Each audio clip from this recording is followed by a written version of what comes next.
So I just have to say that we can't continue to raise taxes year after year. It's not sustainable.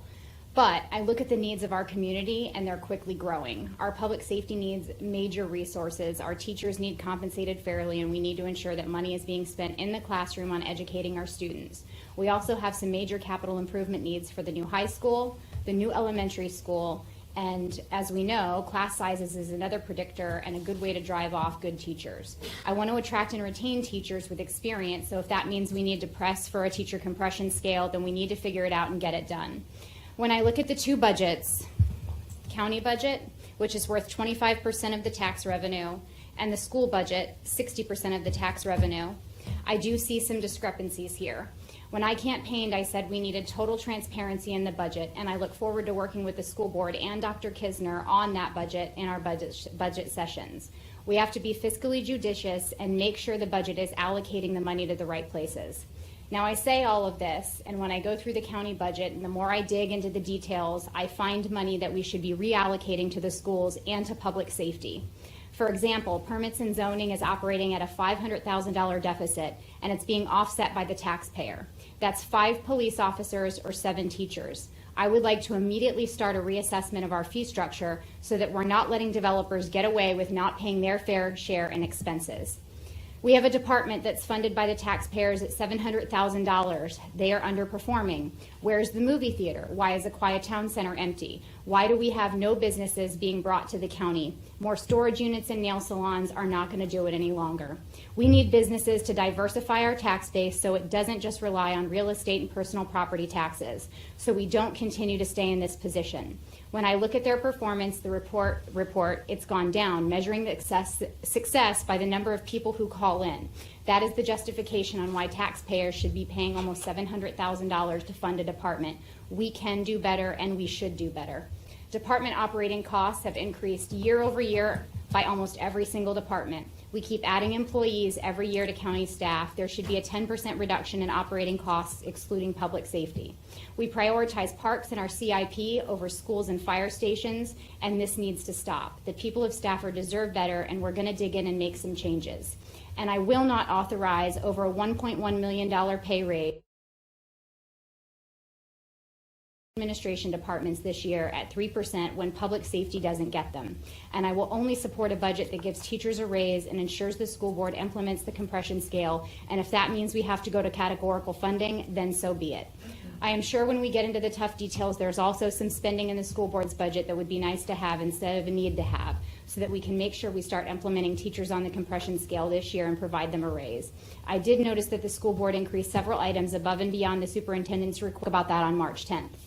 This year I want to set the precedent that there will be no blame game from board to board. No one wins and the students lose. We have to work together. So I want to commit to going through this together. And I can tell you when I campaigned, I talked about public safety, improving our schools, and creating safer roads. So through the budget process, I will wear these ribbons for public safety, schools, and roads to remind myself and all of my constituents why I'm supporting advertising at the 103 rate. Thank you. Okay. Any comments from other board members? Mrs. Allen. Okay. Let me preface my statement by saying this. No one wants to willingly raise tax.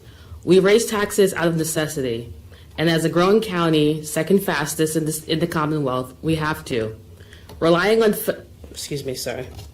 public safety right as of now cannot meet their needs, as is fire and the sheriff department. They're currently asking for new staff, and we can't even fund all of it. And this is not maybe needing. This is an absolute necessity. There's a decline in teachers, and we have to remain competitive with our neighbors to the north. We have a new high school that was needed yesterday, an elementary school that is needed tomorrow, and a middle school a week from now. Other localities are advertising rates that are higher to address the growth of Northern Virginia. Even Spotsy is advertising higher. And so for us not to advertise at 103 is irresponsible. And for those reasons, that's why I'm in favor of advertising at 103. Thank you. Ms. Shelton? Looks like we all want to talk. Well, since the recession, you guys remember those days, the Board of Supervisors has been very bearish about our investments in Stafford. And indeed, if you remember back in 2010, our tax rate was 9 cents more than it is today. And so over that time, we've adjusted our tax rate down as people recovered, but we didn't invest in Stafford. And we kicked a whole lot of cans down the road that we're currently looking at. Ms. Fanucci, and I'm sure other board members and I have different approaches for how we can meet our budget needs. Totally agree that these are critical needs. We have lots of items that we could discuss and plan on discussing on how we're going to meet that. And even at 103, it's going to be very difficult. And so, but my approach, and I want to talk about the debt service. When I talk about kicking those cans down the road, I mentioned earlier today that we spend $45 million a year on basically what is our credit card payment. Since 2010, we have made no principal payments on that. Can you imagine that if you were as a homeowner? That just seems irresponsible as well. And so that $45 million, by the way, is an elementary school. And so my approach is a little bit different, where I'm looking at how are we going to be able to pay for all these improvements that we need to be. If you look in that 101 budget, that's the minimum needs. High school number 6 will be built at 2025 and 2026. Elementary school number 18 is at 2030. That's at 101. That's impossible. We can't do that. And again, I think that's irresponsible. We also, and I agree, we need fire schools. We have I keep saying that, I'm sorry. Fire stations, we have 2 fire stations that we already know we need to do. We can't build those right now. But what we do have is a huge pile of cans that we've kicked down the road, and we need to be able to look at that capacity. And so my approach is a little bit differently. I would like just to look at cutting 1% off the schools. Peace and love to you guys. For the last 2 years, I've been one of those proponents to make sure that we increase our funding for all of our employees, whether they're schools or the county, to be able to build them up. And now is the time that we need to tighten our belts. We need to build those tangible assets that we look, see, and feel. I'm absolutely sure that we can find that money within that and stay within the 103. Thank you. Thank you, Ms. Shelton. Mr. Cohen? Yes, thank you, Madam Chair. A couple things. One, let's acknowledge the fact before other people's do that with the reassessment this year at the 101 rate, it is effectively a tax increase. But also let us acknowledge that for many years, for political reasons, people would cut the tax rate by a penny so that they could campaign and run on the fact that they cut the tax rate. But as we look around, and I think those of us who were going door to door last year heard it massively from people when they look at the roads and they look at other items. It was penny wise and pound foolish. This morning, something that I had pressed for was to give tax relief for our elderly who are in need. The needy element, that people are not making 6-figure salaries or people who are not living in McMansions, and I was very appreciative to Mr. Majowski and then the 5 other members of this board for helping me try to do that. It's not a large budget item, but we have to understand that not everybody is in the same financial situation as we are looking at this reassessment year and looking at the tax rate. Also this morning, I raised many issues with the budget that I thought that we needed to look at. So Ms. Fanucci and I both were, and a couple others, were raising issues that had some issues and concerns about, to be transparent. So if to make it clear that it wasn't just that, oh yeah, we're just going to go with what the flow is. We think that you need to have due diligence on everything. I am approving and supportive of the $3 rate to be advertised in many ways, in part to see what the state says, which will be by the end of the week, hopefully, or at least, and we'll have a better idea by the end of the week. I think it gives us some time to dig into the budget more on both sides of the street and to get input and some feedback from both boards and both staffs. Particularly, I'm curious on the CIP, as somebody who's been on various boards pushing for high school 6, I think a decade ago. I think it's really problematic that we've done additions to buildings that have cost $8 to $10 million, but have really not added a great number of capacity. If you have 3 schools at $10 million each, That's $30 million. And that could have been used to put as a good down payment to maybe buying a parcel of land that's 65 acres instead of getting $1 million for it. So I'm in support of the advertising the $3 rate, and I'm in support of moving forward in a prudent judicial way to figure out how we can do what we need to do to meet the many, many needs of this county. Mr. Snellings? Thank you. I think I woke up in a parallel world here. Are we going to the same work sessions? I mean, I didn't know we needed a high school tomorrow morning. I didn't know we needed a grade school in 2 weeks. Infrastructure, we've done more infrastructure improvements in this county in the last 10 years than in the previous 50. If you want to sit down and go over them with me, I'd gladly do that. We are not going to be able to raise taxes to $3. I can tell you that. That will be the largest single tax increase in this county. People cannot afford it.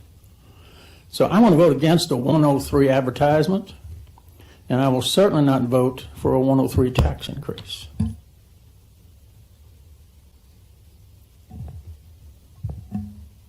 Okay. So,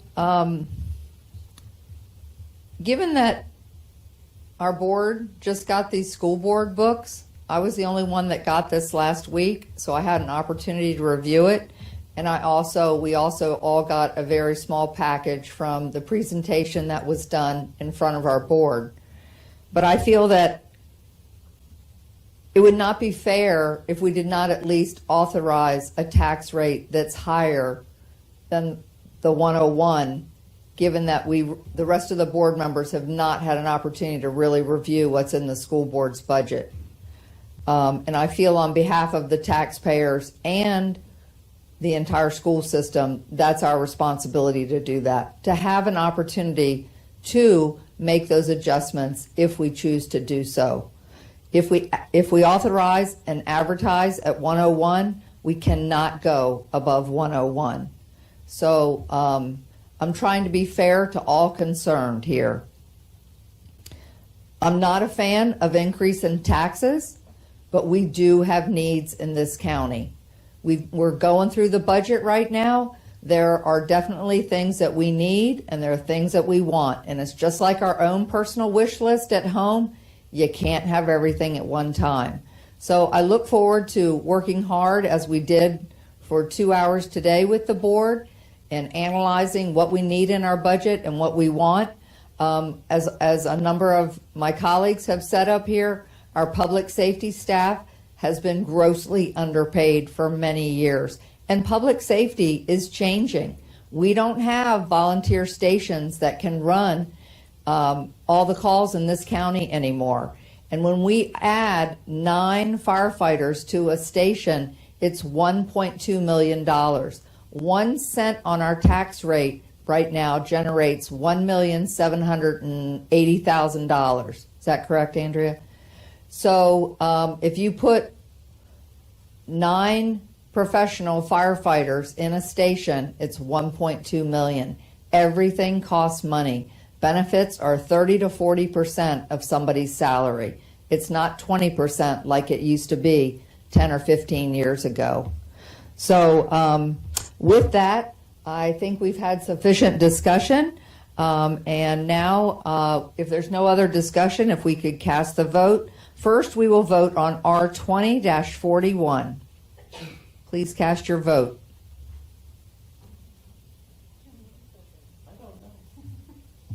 Okay, that motion passes to authorize and advertise the tax rate at 103. The vote of 5 to 2.